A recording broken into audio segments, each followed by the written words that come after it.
Everyone. तो आज हम देखेंगे मैक्रो इकोनॉमिक का एक इम्पोर्टेंट टॉपिक जो है कंजम्पशन फंक्शन। इसका मीनिंग क्या होता है? तो it shows the relationship between the consumption and income. ये एक रिलेशनशिप शो करता है कंजम्पशन और इनकम, जो हमारे इनकम है और जो हम कंजम्पशन करते हैं, मतलब कोई भी चीज़ हम अपने यूज़ के लिए ख़रीदते हैं उसको कहेंगे कंजम्पशन। तो इन दोनों के बीच का जो रिलेशन है उसको कहेंगे कंजम्पशन फंक्शन।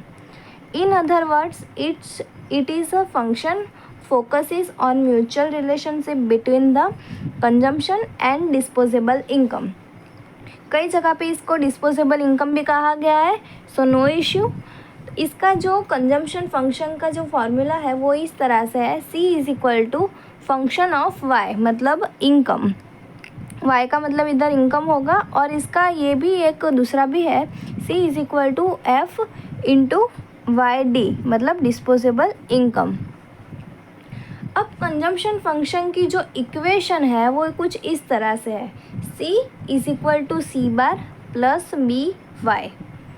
तो इधर C बार का मतलब होगा ऑटोनॉमस कंजम्पशन और जो BY है वो होगा इंड्यूस कंजम्पशन। अब ऑटोनॉमस कंजम्पशन मतलब क्या कि ये ऐसा एक कंजम्पशन है जो हमको करना ही करना है, मतलब ये हमारी नेसेसिटी है, वो हमको करना ही होगा। और जो इंड्यूस कंजम्पशन है, मतलब जो BY, ये वाला जो पोर्शन है ये इंड्यूस कंजम्पशन कहा जाता है। और उसका मतलब होता है कि हमारे पास अगर पैसे अवेलेबल होंगे तभी हम ये कंजम्पशन करेंगे, वरना तो हम नहीं करेंगे। ओके, पैसे होंगे तो वो हम कंजम्पशन करेंगे, मतलब ये पैसे पे डिपेंड करता है, मनी। उसका टेबल में देख लेते हैं, Y और C। Y मतलब इनकम और C मतलब कंजम्पशन। अगर हमारी इनकम 0 है फिर भी हम कंजम्पशन तो कुछ ना कुछ कर ही रहे हैं, मतलब इधर कंजम्पशन हमने 4 किया है।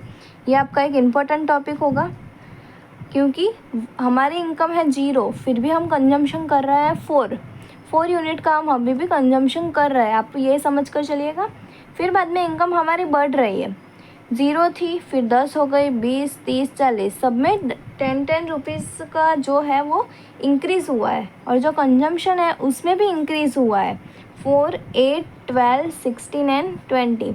पर जो कंजम्पशन है उसमें सिर्फ 4 यूनिट का ही इंक्रीज़ हुआ है, और जो इनकम है हमारी उसमें 10 यूनिट का हमको इधर इंक्रीज़ देखने को मिलता है। इसका मतलब क्या हुआ कि इनकम भी बढ़ रही है और कंजम्पशन भी बढ़ रही है, पर कंजम्पशन कम अमाउंट से बढ़ रही है इनकम के मुकाबले। इनकम इधर 10 से बढ़ रही है और इधर कंजम्पशन 4 से बढ़ रही है, मतलब कंजम्पशन कम बढ़ रही है इनकम के मुकाबले। अब इसका ग्राफिकल रिप्रेजेंटेशन देख लेते हैं। ओके, तो इधर आएगा इनकम और इधर आएगा कंजम्पशन। ओके, अब इधर से एक कर्व बनेगा जो होगा Y। तो ये जो कर्व बनेगा उसमें हम इतना जो पोर्शन है वो कहलाएगा C बार, मतलब ये हमारी हुई ऑटोनॉमस इनकम, ऑटोनॉमस कंजम्पशन, और इसको हम C से डिनोट करेंगे। ओके, तो ये जो इतना पोर्शन है वो होगा C बार, मतलब वो होगा ऑटोनॉमस कंजम्पशन। ओके, तो इस तरह से इसका ग्राफिकल रिप्रेजेंटेशन भी होता है। तो कंजम्पशन फंक्शन क्या हुआ, कंजम्पशन और इनकम, मतलब ये जो कंजम्पशन है और ये जो इनकम, इन दोनों के बीच का रिलेशन मतलब हुआ कंजम्पशन फंक्शन। Thank you.